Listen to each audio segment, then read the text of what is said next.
In northern Myanmar, new recruits are joining an armed struggle. Here, there's no sign of nationwide peace that Myanmar's government says it seeks. Instead, the rebel Kachin Independence Army is preparing for the next attack from the Myanmar army. They burn down the houses, shoot people and rape women. These are three tactics they use all the time. They're tactics the world has become aware of in the western state of Rakhine, where hundreds of thousands of Rohingya have fled to Bangladesh because of attacks by security forces. The United Nations and others have called it ethnic cleansing. The Kachin say they've faced similar violence for years. It's estimated around 100,000 are in camps along the border with China because of fighting between the Kachin Independence Army and the Myanmar Army, which some still call Burmese, referring to Myanmar's former name. A ceasefire which had lasted for 17 years broke down in 2011, and the battle for control of the resource-rich area restarted.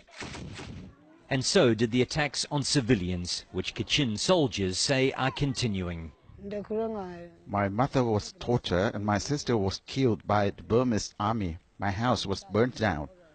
I'm very sad and feel helpless, so I made the decision to join the army to fight back.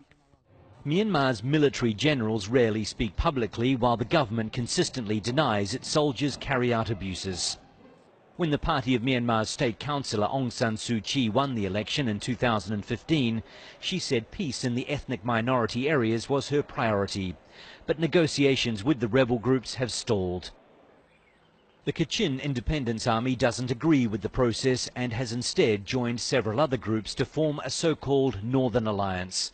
The alliance has sought help from China, which is worried about fighting and refugees spilling over the border.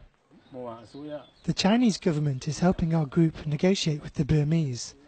They coordinate meetings and help us develop methods to use in negotiations.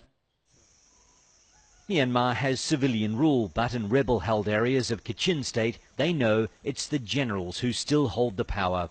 For now, the Kachin have little trust in the peace process, so will continue holding their positions in the mountains of northern Myanmar. Wayne Hay, Al Jazeera.